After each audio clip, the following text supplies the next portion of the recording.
2022年，一名生殖医生的病态实验让美国举国震惊。有遗传病的他用自己的精子将人工受精用的精子调包，然后让超过100名女性在毫不知情的情况下受孕，最终生下了他94个孩子，而其中绝大多数都遗传了他的家族病史。而更恶毒的是，这个生物学上的父亲竟一直暗中窥伺着每一个孩子，甚至在女儿成人后又当上了他们的生殖医生。 He did my Pap exams, he did breast exams, and to be touching and examining, I didn't get to have that knowledge. He knew.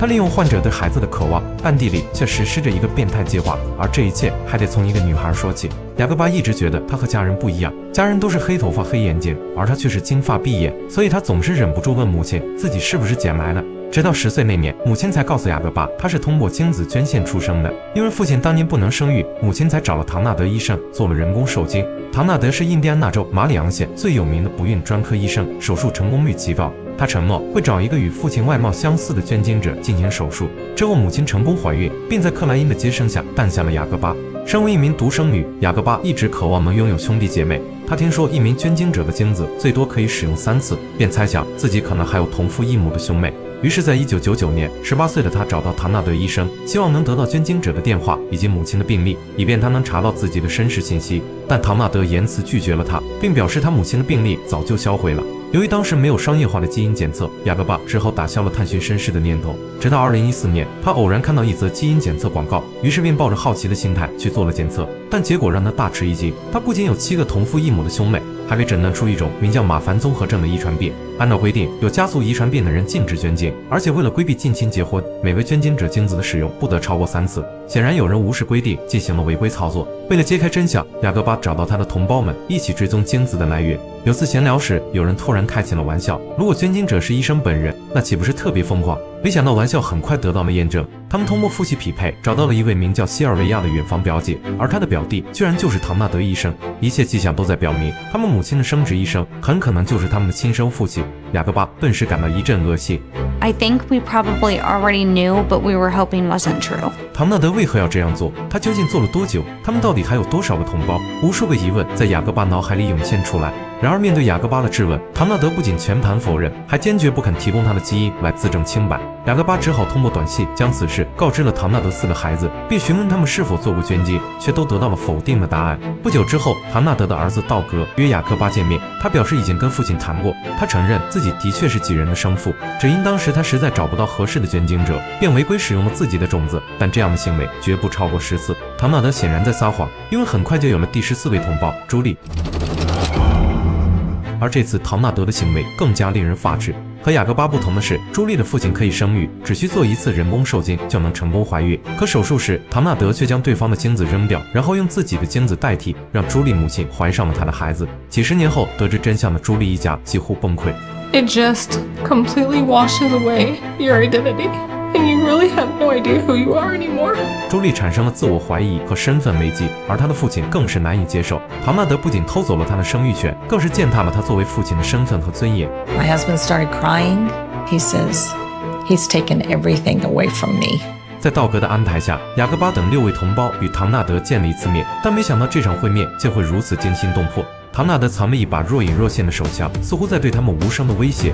然后他像审视实验品一样，绕着桌子走了一圈，依次询问每个人的年龄和职业，仿佛是在给自己的成果打分。雅各巴顿时感到一阵寒意。在唐纳德眼里，他们根本不是他的孩子，只是他的实验数据样本。当被质问为何滥用自己的精子时，唐纳德竟掏出一本圣经，然后爱抚着说道：“那些母亲们太渴望拥有自己的孩子，他这么做不过是在帮他们实现梦想。”他轻描淡写的承认，最多不超过15个，但这次依然是个谎言。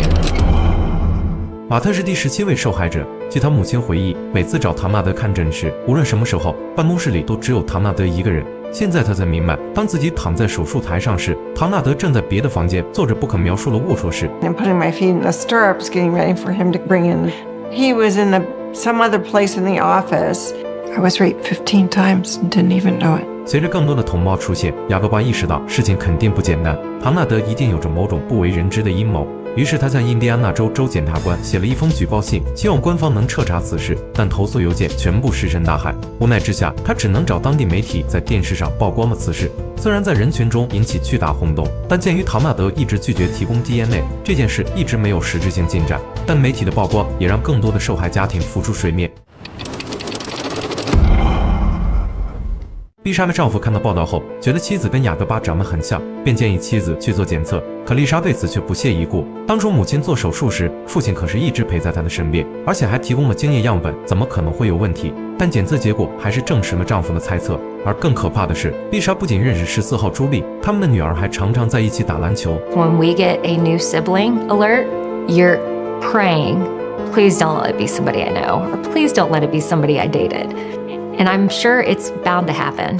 他们大多居住在同一个社区，有些人距离唐纳德仅几分钟的路程。没人知道他们还有多少个兄弟姐妹，他们可能是邻居、朋友，甚至伴侣。每次擦肩而过，都可能是一场不为人知的血缘邂逅。当伦理的底线开始失守，所有家庭都在危机中瑟瑟发抖。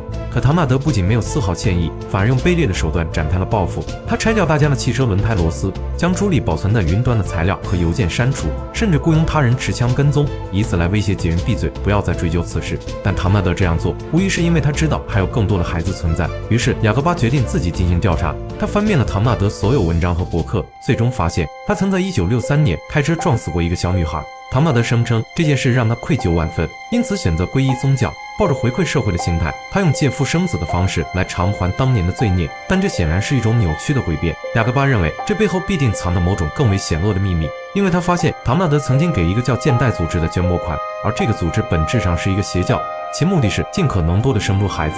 God says children are a blessing. We should want to have our quiver full of them. 他们将孩子视作上帝手中的箭，只要射向世界各地，在人间开枝散叶，就有资格成为上帝的使者。而女人只是他们繁衍后代的工具。他们信奉圣经旧约中的一句箴言：“我使你在母胎成型以前就已经认识你。”而唐纳德办公室里最显眼的位置摆放的便是这句话，边上还挂着所有婴儿的照片。这等于在告诉他们，你们是我创作出来的。而处心积虑的阴谋，往往比一时兴起的恶念更可怕。就在此时，雅各巴收到了检察官的回信，他们似乎终于迎来了一线曙光。然而，伸张正义的道路远比想象的更加艰难。州检察官表示，针对唐纳德种种行为，目前根本没有合适的罪名可以起诉。 There's just no crime that touches this particular act. That's our problem. You know, we're asking him, how is this not rape? I don't deny that it was a sexual violation, but legally it isn't a sexual violation. 印第安纳州法律规定，性侵必须包含武力强迫以及受害者主观不同意。但唐纳德既没有强迫，而这些女人又同意了人工受精，所以根本无法以强奸的罪名对他起诉。最后，警方迫于舆论压力，在提取唐纳德的 DNA， 并确认雅各巴就是他亲生女儿之后，才以提供虚假文件以及妨碍司法公正2项罪名对唐纳德提起了诉讼。而诉讼的受害者是州政府，并不是雅各巴。但勇敢的雅各巴不顾威胁，当庭陈述唐纳德的罪状，要求法官进行重判。可没想到，与唐纳德相熟的一位检察官竟公然写信为他求情，同时教会也纷纷出面为其担保。在意识形态保守的印第安纳州，宗教的影响力极大。法官最终以监狱人满为患为由，做出了罚款500美元、吊销医师执照，并缓期1年执行的判决。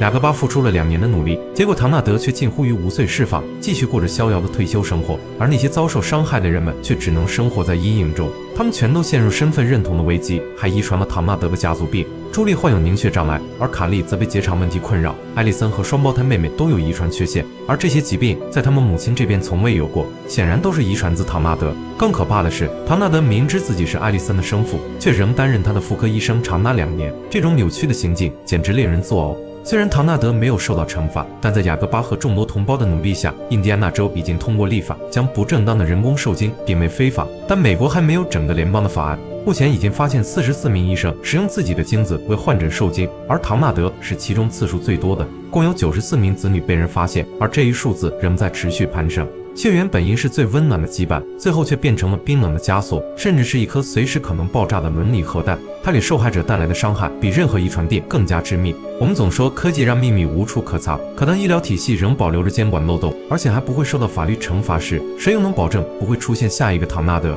I may share half of his DNA, but he's not my father, and he never will be.